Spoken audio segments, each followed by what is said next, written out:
In this new meta, resilience is complicated. I spent the last week testing, researching, and even correcting a bit of information in order to find the best resilience value for this new sandbox and balancing. Even the best players might not know the full impact of the right resilience level. I started by investigating low resilience. The reason being is because Mercules from Bungie joined us on our Firing Range podcast, and when he was asked about the baseline effectiveness of resilience, here's what he had to say. But it used to be that a lot of our resilience thresholds sat at about 6 or 7, and now most of the resilience thresholds in the new sandbox are down at 3. So we've actually taken that base level of resilience that you kind of felt like you needed to hit. We've actually pushed it down so it's easier to hit. And yes, that has introduced a couple of new resilience checks at the upper end, but it's a lot smaller number than it was in the previous sandbox. Within the low resilience tiers, I did find some important breakpoints. At 1 resilience, this will stop the adaptive pulse rifles, the 390s, from getting a 2 burst on you without any damage perks required. 2 resilience though had a lot of the most important breakpoints pertaining to the meta right now. The 720 RPM aggressive SMGs would go from an 8 head 2 body to a 9 head 1 body, and the 600 RPM auto rifles, the adaptive, like the summoner, would go from a 7 head 2 body to an 8 head 1 body, so some good precision shifts here. The aggressive pulse rifles with head seeker would go from the possibility of being able to 4 head 2 body you at 1 and 0 resilience to being a 5 head 1 body guaranteed despite that perk against 2 resilience. And the 540 rapid fire pulses are able to kill you in 8 shots, which is less than 3 bursts. You can take away that leeway though at 2 resilience, shifting them to a 7 head 2 body. At 3 resilience, you're able to precision shift the 450 RPM autos from a 5 head 2 body to a 6 head 1 body though. Mind you, I don't find that precision shifts are always the most impactful things though.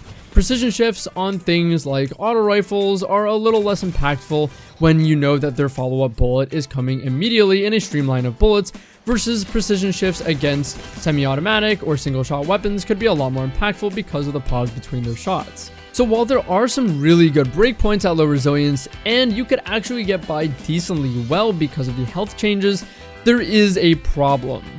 New resilience gates at the mid-high end at 7 resilience have been introduced, the most popular one being the 2 head 1 body of the 120 RPM hand cannons, one of the most threatening weapons in the metagame right now, shifting them from a 2 head 1 body to 3 headshots. And like I just mentioned, this precision shift is very worthwhile and impactful because you can cause them to shoot an additional shot, which will severely impact the time to kill of these weapons. Having this impactful of a precision shift against what is one of the most commanding weapons in the metagame right now can't be ignored. It feels almost mandatory, right? Well, luckily for you resilience non-believers, precision instruments on the 120 RPM hand cannons completely defeats that breakpoint so long as you are finishing your kill in a headshot.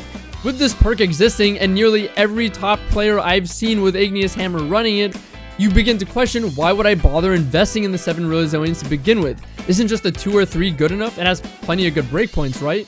Well, this past Trials weekend has opened us up to a new meta threat, the 450 RPM precision auto rifles, especially with target lock. And target lock is proving to be a really big problem. Well, taking a look at our mid-high resilience here, at 6 resilience, the 450 RPM autos with target lock go from a 6 head 0.67 TTK to a 5 head 2 body in 0.8 seconds. So anything lower than 6 resilience, 5 and under, is going to get the 0.67 TTK potentially from 450 RPM autos, and given the range that they have, that is pretty crazy.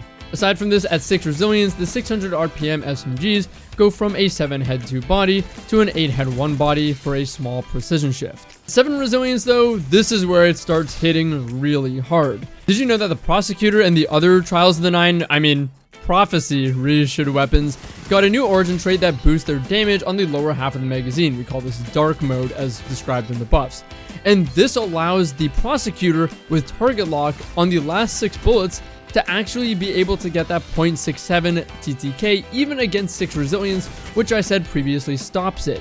This is a very exact scenario, but is worth mentioning as another point for 7 resilience. The 600 RPM autos with target lock also get a really fast TTK, being able to kill in 8 headshots for a 0.7 second TTK, all the way until our 7 resilience here, where that changes to a 7 head to body for a 0.8. So anything lower than 7, these things are getting that 0.7 against you. What about the SMGs with target lock that I mentioned? It was nerfed, right? Well, the 600 RPM SMGs with target lock like Synchronic Roulette can actually still kill you in 8 shots for that 0.7 TTK, all the way until 7 resilience here, where we then shift them to a 7 head to body just like the ARs for the 0.8 second TTK. Well, that's Synchronic Roulette, not Immortal.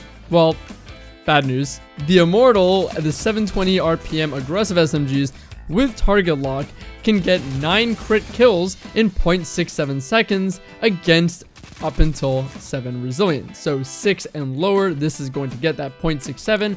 Against 7 resilience, we're going to force them to shift to a 0.75 second TTK. And although these aren't as popular and target lock doesn't have as much of an impact on these, the 900 RPM lightweight SMGs get a TTK shift from 11 headshots to 11 head at 1 body. I might be contradicting myself here by saying that you want 7 resilience to stop these TTK shifts. The problem is in this case is these weapons, if you do not respect them with this resilience, can get a potentially insanely fast TTK on you that you just can't compete with. If these weapons ever catch you out of cover even remotely, you probably don't stand a chance in a 1v1 gunfight should they be hitting their shots. To top off our long list at 7 resilience, we even force the high impact pulses to see a precision shift, making their 2 burst at 0.67 seconds harder, going from 5 head 1 body to a full 6 headshots. But if you're already at 7 resilience, maybe you want to go full into resilience, or at least know what those titans are going to be surviving. At 8 resilience, this will shift the lightweight scouts, the 200 RPMs, from a 3 head 1 body to a full 4 headshots for a kill. At 9 resilience, we have a very impactful TTK shift, causing the Forerunner to go from a 2 head 1 body to a full 3 headshots for the kill. The 720 RPM SMGs also go from a 9 head 1 body to a full 10 headshots for their optimal TTK. 10 resilience though has some pretty important changes too. The 360 RPM lightweight sidearms, they go from a 4 head 1 body to a 5 headshot kill. And if they have precision instrument, they go from a 3 head 2 body to that 4 head 1 body. The 720 RPM autos go from a 10 headshot kill to 9 head to body, taking them from a 0.75 to a 0.83 second TTK. The last word loses its signature 3 tap, going from a 3 headshot to a 2 head to body at 10 res. Perhaps what might be the most impactful thing is that precision shotguns like the Matador take an additional pellet to kill against 10 resilience, going from 10 pellets to 11 pellets. We find ourselves in a weird place here, because target lock seems to demand us to use high resilience for the most part, but at the same time, we have the problem of things like precision instrument and even headseeker completely nullifying it. This isn't just limited to the 120 hand cannons. The high impact pulses beat the 6 headshot shift with headseeker, and the lightweight scouts beat the 4 headshot shift with precision instrument. Even the lightweight sidearms beat the 5 headshot requirement, going to 4 head 1 body again against 10 resilience. And the problem is, if you're using resilience to try and get benefit against these weapons, then you're going to get beat by this perk, and your investment into resilience is not one-to-one with their investment on that perk.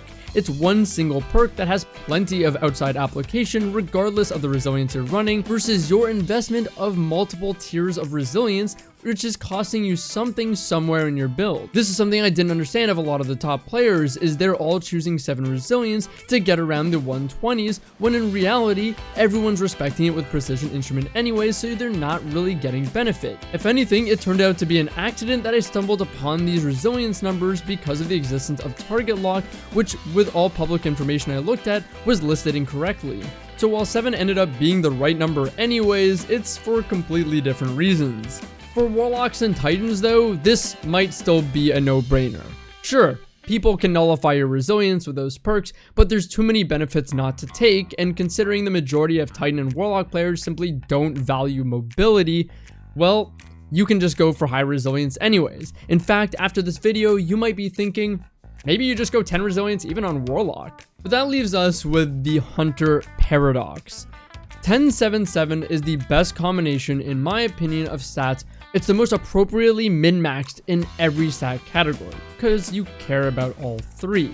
But we're met with a paradox or catch-22 of theory, because if we're investing in resilience to stop target lock on the auto weapons, we're still losing any value from our resilience against precision instrument or headseeker on these single and burst fire weapons. So then we can arrive at the point where maybe we just want to respect the 120s and precision instrument more. We're not going to invest into resilience since we know that'll be nullified, and we want more recovery to combat the DPS or poke meta. And the solution in our practical play against target lock is going to be simply always having good positioning and being really tight to cover, because so long as we can dip into cover for a second, they aren't going to get target lock. The problem with this train of thought then is if we're peak shooting to disable target lock, we also have the potential of nullifying precision instrument, which then means 7 resilience is relevant again, because if they're not activating precision instrument, we want to be able to force them to get 3 headshots on us. I've seen players like DeFizzle, being a top hunter player, reduce their mobility to 7, and he's actually mentioned to me that he doesn't find the hunter dodge to be valuable. Now, he mains Blade Barrage on Gunslinger, so I could see why. Versus for me, I don't think I'm okay with making the concession, given that it's tied to Invis, what I think is one of the best abilities in the game. This clash of theory has made my head spin, and I really don't know what the answer is. Resilience now is more complex than ever because of the existence of target lock, precision instrument, and headseeker. And I hope this has given something for you to think about, because I'd love to know what you think about this, so maybe I can get to the best conclusion for myself as well. And hopefully we'll arrive at the right answer.